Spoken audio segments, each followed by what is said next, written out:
अस्सलाम वालेकुम। Welcome to literature lover. आज का हमारा टॉपिक है Gulliver's travel as a satire. इसमें हमारे पास एक करेक्टर के ज़रिए से दिखाया गया फॉर उसके वॉयस दिखाए गए हैं और जो इंग्लैंड की सिचुएशन है उस पर सोशल सेटायर किया गया है। मतलब जो सोसाइटी है इंग्लैंड की, उसका जो एज है उस पर सेटायर किया गया है। इसमें हमारे पास राइटर है जॉनथन स्विफ्ट। उसकी एज में जो पीपल थे वो बहुत ही सेटिस्फाई थे अपने आप से, उन्हें कोई गर्ज नहीं थी कि क्या हो रहा है सोसाइटी में और क्या नहीं।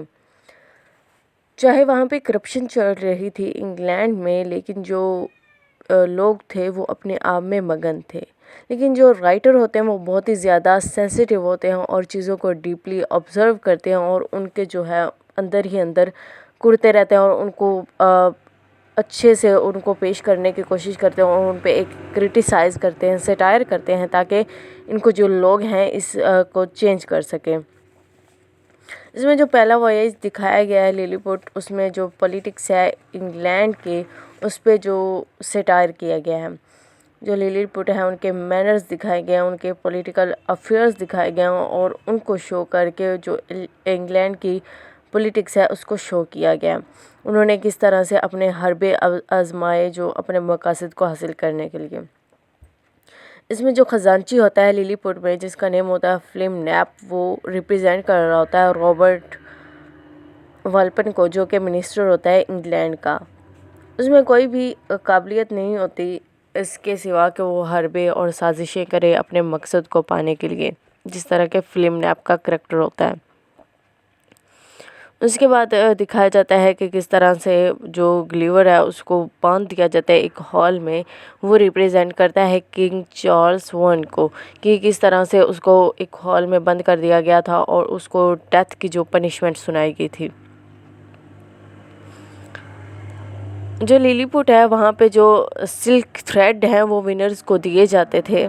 जो विनर्स होते थे उनको सिल्क थ्रेड्स दिए जाते थे एज अ प्राइज़। तो ये जो इंग्लिश किंग थे, जो इंग्लैंड के किंग थे, उनको शो कर रहा है कि वो किस तरह जो अपने फेवरेट होते थे उनको नवाजते थे। इसके अलावा वो बहुत ही ज़्यादा लिलीपुट जो थे, वहाँ के जो लोग थे वो बहुत ही ज़्यादा सुपरस्टिशियस थे। उनको मुख्तलिफ़ तरह के अकायद थे, बिलीव था उन पे एक अलग तरह का। तो वो जो मुर्दे थे उनको किस तरह से दफनाते थे कि उनका जो सर है वो नीचे की तरफ कर देते थे और उनके पाँव ऊपर की तरफ कर देते थे। उनका मानना था कि जो ज़मीन है वो उल्टी हो जाएगी और जो हमारे हम जिनको दफना रहे हैं ये जो है ये सीधे तरह से उठेंगे, दोबारा से उठाए जाएंगे। तो ये जो है ये सेटायर है जो रोमन कैथोलिक चर्च था, वहाँ पे एक मुख्तलिफ़ तरह के वहाँ पे अकायद शुरू हो गए थे इंग्लैंड में। तो उस चीज़ पे जो मज़हब है, रिलीजन है, उस पे ये सेटायर किया गया। उनके जो अकायद पे थे उन पे सेटायर है। उसके बाद जो क्वीन है, इसमें जो क्वीन होती है हमारे पास लिलीपुट में, तो उसके महल में जब आग लगती है तो जो ग्लीवर है वो यूरिन के ज़रिए से जो अपने यूरिन को के ज़रिए से उस आग को बुझाता है। तो ये रिप्रेजेंट करती है क्वीन एन को। क्वीन एन के लिए अ टेल ऑफ अ टब लिखी थी जॉनथन स्विफ्ट ने और उसकी वजह से वो बहुत ही ज़्यादा गुस्से हुई थी और वो इसको उसके गुस्से को, उसके एंग्रीनेस को यूरान के साथ कंपेयर कर रहा था कि वो मेरे सामने इस तरह की भी हैसियत नहीं रखती है। वो उसकी जो मेंटालिटी है उसको शो कर रहा है।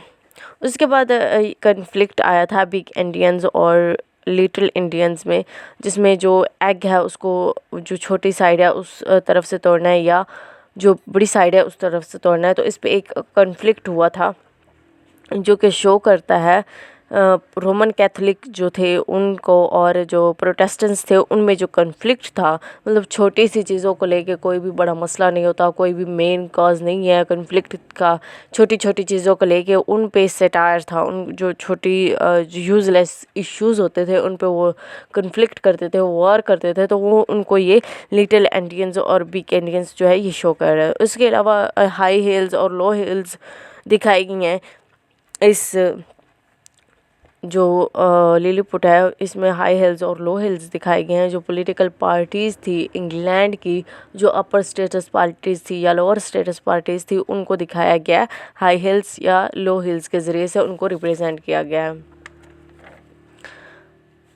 नेक्स्ट जो इसका वॉयेज सेकंड वॉयेज है वो ब्रोडी टैंक की तरफ है, और ये यहाँ पे जो मैन है, ह्यूमन काइंड है, वो 60 फीट लंबे होते हैं। और ये जो सटायर है इस वॉयेज में सटायर किया जाता है जो ह्यूमन बॉडी है उस पे जो, और इसके अलावा जो टैलेंट है मैन काइंड का, और इसके अलावा जो लिमिटेशंस हैं ह्यूमन बीइंग की, उन पे ये सटायर है सेकंड वॉयेज में।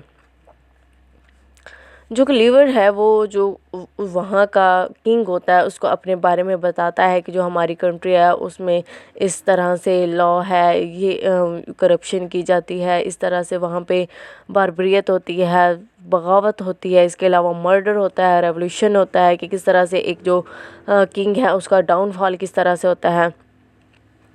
जो किंग है उसका बहुत ही ज़्यादा मजाक उड़ाता है कि वहाँ पे जो आप लोगों की कंट्री है वहाँ पे किस तरह से जो बगावत की जाती है, या किस तरह से एक किंग को किंग बनाया जाता है। जो ये होता है ग्लेवर, ये बताता है कि जो हमारा गवर्नमेंट है वो इस तरह बनती है कि कुछ किताबें पढ़ी जाती हैं, लॉ पढ़े जाते हैं, तो उसके बाद वो किंग बनता है या गवर्नमेंट बनती है। तो उस पर वो बहुत ही ज़्यादा हंसता है और उन्हें कहता है कि ऐसा बिल्कुल भी नहीं होता कि किताबें पढ़ के कोई भी जो गवर्नमेंट ने अपनी जो जिम्मेदारी है वो नहीं संभालता, बल्कि उसमें सोच समझ होनी चाहिए, उसमें दूरअंदेशी होनी चाहिए, वो समझ सके कि एक जो हमारे पास एक मुल्क है या एक कंट्री है उसको काबू में किस तरह करना है या उसको किस तरह से संभालना है।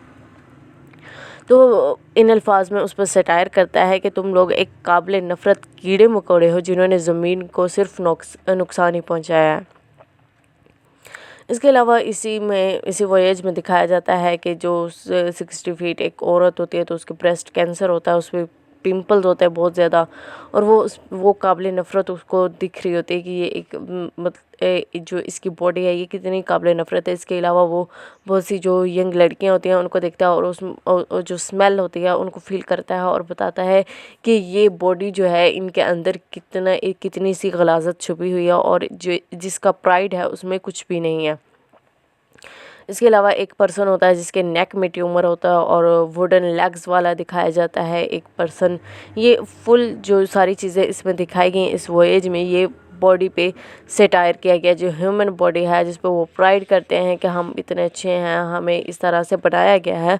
तो वो उस पर सटायर किया गया है कि किस तरह से तुम्हारे अंदर गलाजत छुपी हुई है।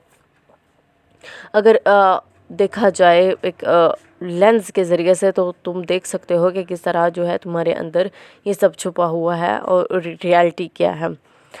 थर्ड वॉयेज होता है लपूटा की तरफ। जो लपूटा है ये वॉयेज जो है ये सटायर है साइंस, फ़िलासफ़ी और ह्यूमन माइंड पे। जो लगांडो के लोग थे, साइंटिस्ट थे, वो एक्सपेरिमेंट्स करते थे, बहुत ही ज़्यादा जो यूज़लेस एक्सपेरिमेंट्स होते थे वो करते थे जिनका कोई भी बेनिफिट नहीं होता था लोगों को या दुनिया को। तो वो किस तरह से जो यहाँ के लोग थे वो किस तरह से एक्सपेरिमेंट्स कर रहे थे, वो जो साइंटिस्ट थे उन पे एक सटायर है किस तरह से कि कोकम्बर जो है उनसे वो सनलाइट बनाने की कोशिश कर रहे थे कि जो इंसान का फुजला है उस पर अगर सनलाइट हम डालें, जो कोकम्बर की सनलाइट है, कोकम्बर से जो हम सनलाइट बनाएंगे और वो फुजले पे हम डालेंगे तो वो दोबारा से वो फूड में कन्वर्ट होगी, जो ह्यूमन काइंड है उसकी फूड बन जाएगी। वो इस तरह के एक्सपेरिमेंट्स कर रहे थे। नेक्स्ट वो क्या करते हैं कि जो सिल्क होती है वो क्या कहते हैं कि मकड़ी का जो जाला है वहाँ से सिल्क बनाना चाहते होते हैं। वैसे तो मकड़ी जो सिल्क जो होती है वो एक मखसूस कीड़े से बनती है, लेकिन ये जो है उसका एक रेशम का कीड़ा होता है कि जो सिल्क बनाता है, लेकिन ये चाहते होते हैं कि ये मकड़ी से बना है। इसके अलावा ये एक्सपेरिमेंट्स करते हैं कि ऐसी मशीन्स बनाई जाएँ जो कि बुक्स लिखे, उसमें कोई भी ह्यूमन का माइंड ना हो। उसके अलावा जो वो ड्रेसेस पहनते हैं वो भी इक्वेशंस के हिसाब से पहनते हैं, मैथमेटिकली पहनते हैं। वो जो फूड खाते हैं वो मैथमेटिक्स पे बेस करते हैं। मीन उनके जो एक्सपेरिमेंट्स होते हैं उन्होंने उसकी जो लाइफ है उनको भी डिस्टर्ब कर दिया होता है, फुली वो डिस्ट्रक्ट हो चुके होते हैं कि उनको हमेशा मैथमेटिक्स और ज्योमेट्रिकल सब कुछ वो एक एक्सपेरिमेंट के तौर पे करना चाहते होते हैं। तो जो है इस पे सटायर किया गया है एक्सपेरिमेंट्स पे कि कुछ ऐसे एक्सपेरिमेंट्स होने चाहिए जो कि इंसान को फ़ायदा दे सके, ना कि जो इंसान है उसको ये नुकसान पहुंचाए। और ये ऐसा ही बिल्कुल कर रहे होते हैं कि वो ख़ुद को नुकसान पहुंचा रहते हैं। बहुत सी थ्योरीज़ थी लेकिन वो प्रैक्टिकली नील थी, उनका कोई भी जो है वो अफादियत नहीं थी या कोई भी उनका फ़ायदा नहीं था। उसके बाद जो डाइड पर्सन थे उनको दोबारा से ज़िंदा किया जा रहा था वहाँ पे, के घोस्ट आए जा रहे थे, जिसमें जो ग्लिवर है वो मिला था होमर से और अरिस्टोटल से और अलेक्जेंडर से, जिसमें जो होमर और अरिस्टोटल है वो बताते हैं कि किस तरह से जो हमारी जो हमने कहा उसको इंटरप्रेट किया गया। हमने तो बिल्कुल ऐसा कहा ही नहीं था या ऐसा लिखा हुआ ही नहीं था, इसको दोबारा से मिस इंटरप्रेट किया गया है, जिस तरह लोगों ने समझा, जिस तरह उनका माइंड काम किया।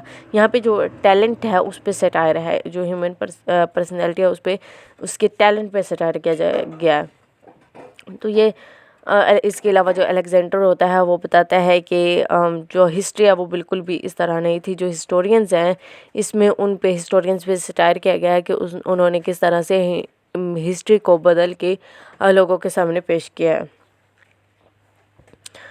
लास्ट और जो फोर्थ वॉयज होता है ग्लिवर का वो होता है ह्यूनम्स की तरफ। जो ह्यूनम्स है ये सेटायर है मोरालिटी पे।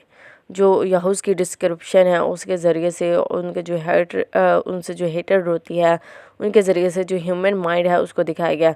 जो ये यहूस होते हैं ये बहुत ही ज़्यादा नोबल होते हैं और बिग हार्टेड होते हैं, लेकिन हॉर्सेस होते हैं।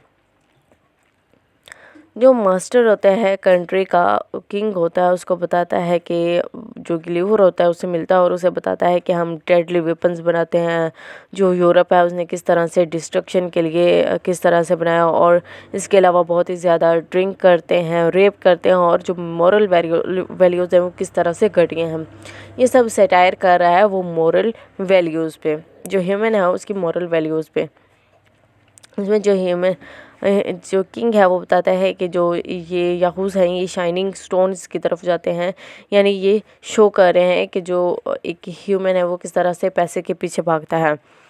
जिस तरह से ये जो एक डॉक्टर होता है उनका काम होता है कि वो जो बॉडी पार्ट है वो फिजिशियन जो है, डॉक्टर जो है उसका काम होता है कि वो बॉडी जो है उसको अच्छे से उसको मैनेज करे या उसको प्रॉपर मेडिसिन दे के वो ठीक हो। लेकिन वो ऐसा काम करते हैं वो अपने पैसे के बारे में अपने जो है वो अपना लालच करते हैं और उसमें जो फुल बॉडी है उसको डिस्ट्रॉय कर देते हैं, उसको उसके डिस्ट्रक्शन का कॉज बनते हैं। उसके अलावा जो लॉयर्स होते हैं वो फॉर्चून जो है, जो किस्मत है इंसान की, वो किस तरह से डिस्ट्रक्ट करते हैं उस पर ये सटायर किया गया है।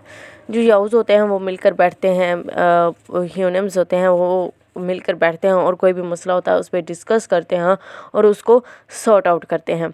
इसके अलावा ये सेक्सुअली भी एक दूसरे की तरफ अट्रैक्ट इतना ज़्यादा नहीं होते, ये कैलकुलेटेड होते हैं हर चीज़ में। जिस तरह से प्लेटो ने एक यूटोपियन की जगह जहाँ पे हर चीज़ कैलकुलेटेड थी वो लिखी थी द रिपब्लिकन में, तो ये सेम उसी तरह वहाँ से ही जैसे वहाँ से कॉन्सेप्ट लेके लिखा गया हो कि याहूस जो हैं वो किस तरह से ह्यूमन्स जो हैं वो सर्वाइव कर रहे थे। इसके अलावा जो वो बताता है, ग्लिवर बताता है कि वो किस तरह से फीमेल्स जो होती हैं वो सेक्सुअली अट्रैक्ट करती हैं जो आदमी होती हैं उनको, मेल्स को किस तरह से वो अट्रैक्ट करती हैं। लेकिन जो यहाँ पे ह्यूमन्स दिखाए गए हैं वो सेक्सुअली ज़्यादातर अट्रैक्ट नहीं होते, बल्कि वो एक लिमिटेड वे में चलते हैं, और जब उनके 2 चाइल्ड हो जाते हैं तो उसके बाद वो बिल्कुल भी इस चीज़ को एक दूसरे की तरफ बिल्कुल भी अट्रैक्ट नहीं होते। तो ये बिग सेटायर है, जो ह्यूमन काइंड है उस पर बिग सेटायर है। जो राइटर होता है उसका काम ये होता है कि वो जो क्रिटिसाइज़ के ज़रिए से वो बताता है कि क्या क्या खामियां हैं हमारे जो सोसाइटी है उसमें, क्या क्या खामियां हैं। इसी तरह जो जॉनसन स्विफ्ट है इन्होंने सेटायर किया, क्रिटिसाइज़ किया, और उसका मकसद सिर्फ़ और सिर्फ जो कंट्री थी, जो सोसाइटी थी उसकी रिफॉर्मेशन थी, यानी उसको उसमें बदलाव लाया जाए, उसको अच्छा बनाया जाए।